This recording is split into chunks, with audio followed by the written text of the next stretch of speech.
think those might have been soldered on with lead because they came off very easy.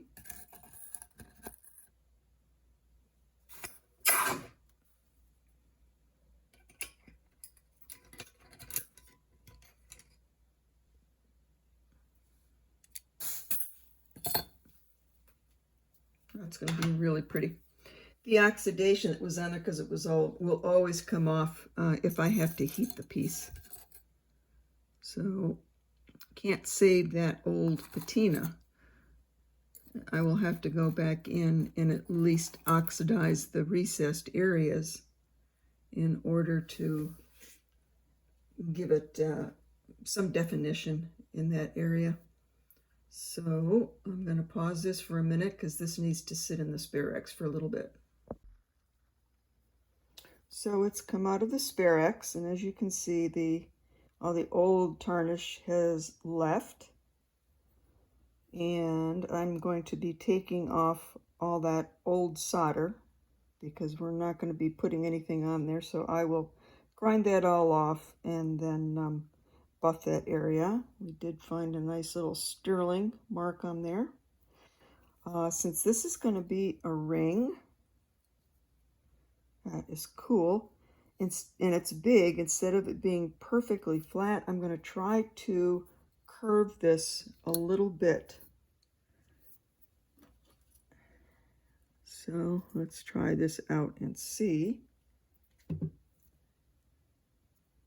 if we can do that. Not much, just a little bit.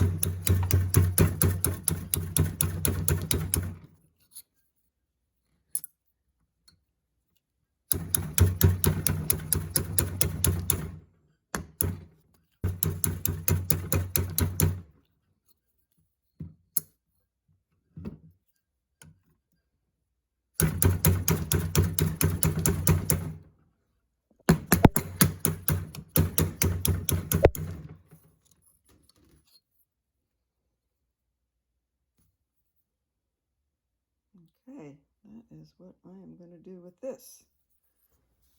Now we're going to clean off that gunk in the back, and then I'm going to make a ring shank and solder the ring shank onto the back.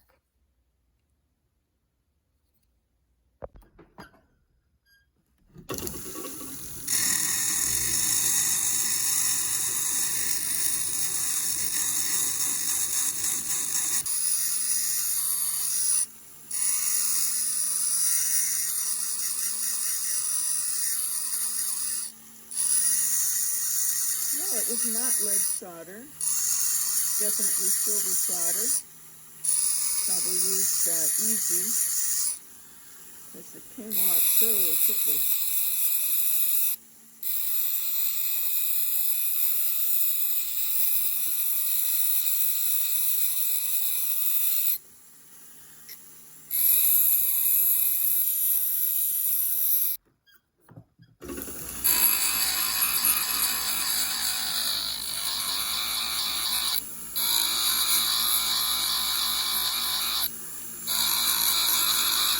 So I finished the grinding, and this little pad here is like a sander. Nice and smooth, so the person that's wearing it doesn't have any issues with something uncomfortable.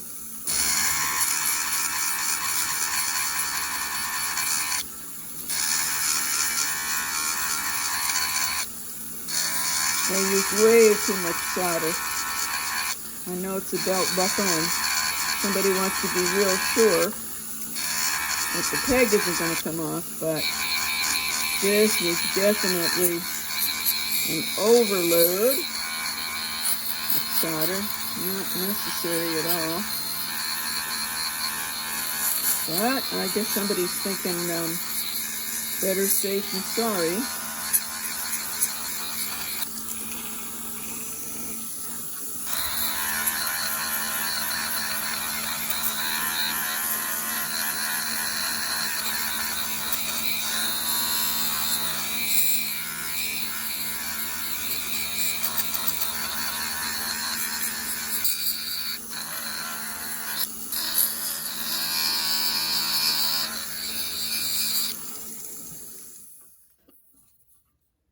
Sorry about this camera. It's right where I'm working. I'm just using my camera on my iPhone. I haven't gotten any kind of fancy stuff. I wouldn't know how to work it. So, like everything else in my life, I'm just staying with the old-fashioned. Gets the job done and still quite well.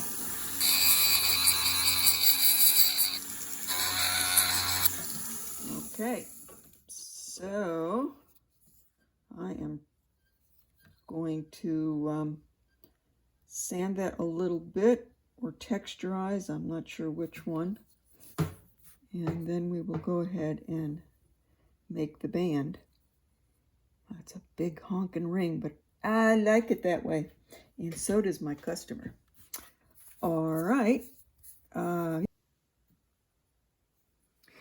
Big rings require a very thick ring shank in order to balance out this length and width. A lot of them don't come that way, but when somebody sends me something really big, bigger than normal, and they want to make a ring out of it, I choose to go with a really wide ring band because it will help stabilize it on your hand, while a really thin one doesn't stabilize it. You got a lot of rocking. This thicker band is going to stop, not all of it, but the majority of it. So this is also a adjustable ring shank. So I made it out of 16 gauge sterling silver, and this is about 3/4 of an inch wide. So I just cut a piece like this. Since it's adjustable, I made it 2 sizes larger than what this customer requires, so that it can be enlarged for her, or if she wants to sell it, she can go from a size 6 up to a size 8. So that piece right here, you can see it overlaps in here. You can spread that out, and then it will be up to a size 8 without a gap being in here. So this is ready to be soldered. There is some solder underneath this ring shank. So let's see if we can do this. Is always difficult for me to get this through the camera. Okay.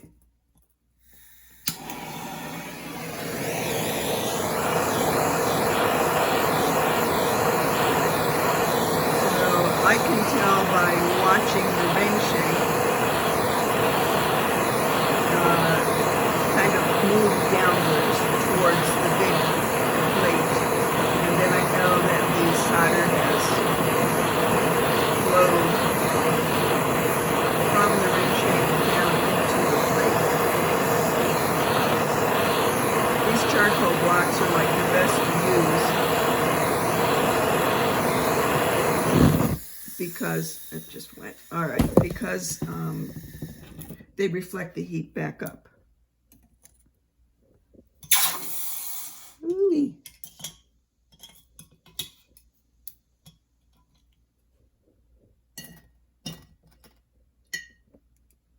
Okay, now I'm going to have to let this sit in the pickle for a while.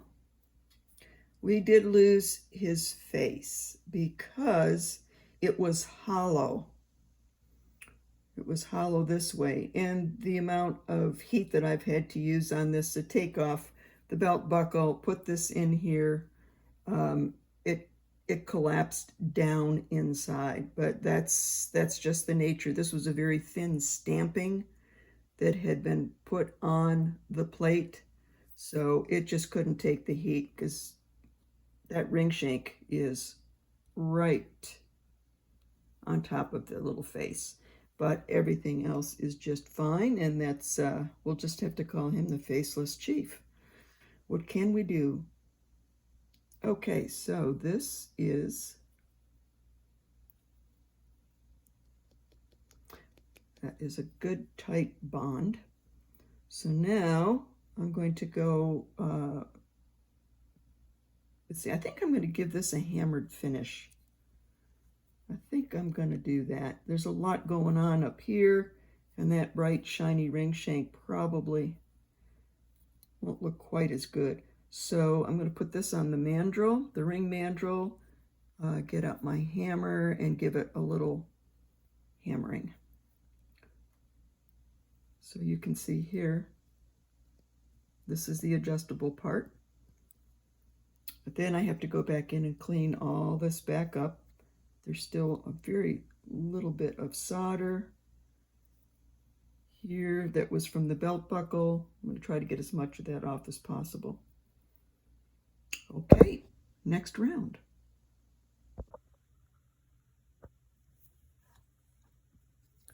It was a belt buckle, but now it's a ring, adjustable. Very old.